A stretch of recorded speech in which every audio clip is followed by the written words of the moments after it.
ஆண்டவராகிய இயேசு கிறிஸ்து நாமத்தினால இந்த காலவேளையில உங்களை வாழ்த்துகிறோம். ஒரு வசனத்தை வாசிக்கலாம். அநேகம் ஆயிரம் பொன் வெள்ளியை பார்க்கிலும் நீர் விளம்பின வேதமே எனக்கு நலம். சங்கீதம் 119:72. அன்பானவர்களே, உலக நாடுகளுடைய பொருளாதாரம் அவர்கள் வைத்துக் கொண்டிருக்கிற தங்கத்தின் அளவை கொண்டே தீர்மானிக்கப்படுகிறது. ஆண்டவராகிய கர்த்தர் சொல்லுகிறார், அநேகம் ஆயிரம் பொன் வெள்ளியை பார்க்கிலும் வேதமே போதுமானது, மேலானது என்று சொல்லுகிறார். ஆம், ஆண்டவராகிய இயேசு கிறிஸ்து சொன்ன வார்த்தையை நம்பி வலையை போட்ட பேதுரு 2 படகு அமிழத்தக்கதான மீன்களை பிடித்தார். இது பொருளாதார ஆசீர்வாதம். 100க்கு அதிபதி ஆண்டவராகிய இயேசு கிறிஸ்துவிடத்துல தன் வேலைக்காரன் சுகத்துக்காக வேண்டும் பொழுது ஒரு வார்த்தை சொல்லும் என்று சொல்லும் பொழுது அவருடைய விசுவாசத்தை கண்ட இயேசு கிறிஸ்து வேலைக்காரனுக்கு சுகம் தருகிறார். இது சரீர ஆசீர்வாதம்.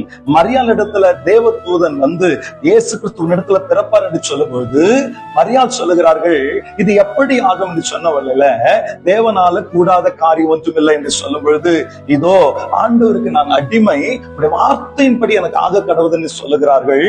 அவர்களிடத்தில் இருந்தால் ரட்சகர் இயேசு பூமியில வந்து உதித்தார். ஆண்டவராகிய இயேசு கிறிஸ்து மத்தேயு சுவிசேஷ புத்தகம் 7ஆம் அதிகாரத்துல என் வார்த்தை கேட்டு அதன்படி செய்கிறவர்களுக்கு தான் கன்மலையின் மேல தன் வீடை கட்டின புத்தியுள்ள மனுஷனுக்கு ஒப்பிடுவேன் என்று சொல்லுகிறார். இது உலகத்தின் ஞானமும் உலகத்தின் பாதுகாப்பையும் குறிக்கிறது. பிரியமானவர்களே, நமக்கு ரட்சிப்பு தலை சீராவா இருக்கலாம், நமக்கு நீதி மார்க்கவசமா இருக்கலாம், நம்முடைய விசுவாசம் கேடகமா இருக்கலாம். ஆனால் பிசாசை வீழ்த்துகிற ஒரே ஆயுதம் தேவ ஆவியின் பட்டயமாகிய வேத வசனமே. ஆக வேத வசனத்தை வாசிப்போம், தினமும் அதை தியானிப்போம், கடைபிடிப்போம், ஆசீர்வாதங்களை பெற்று மகிழ்வோம் என்ற விசுவாசத்தோடு இந்த நாளை நாம் துவங்கலாம். ஜெபம் பண்ணுவோம். எங்கள் அன்பின் பரலோக தகப்பனே, மனுஷன் அப்பத்தினால மாத்திரமல்ல, தேவனுடைய வாயிலிருந்து புறப்படுகிற ஒவ்வொரு வார்த்தையினாலும் பிழைப்பான் என்று சொல்லப்பட்டிருக்கிறது.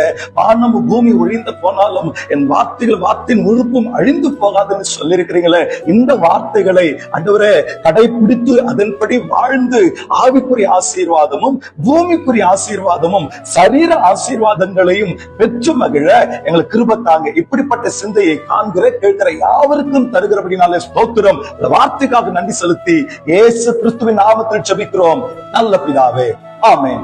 May God bless.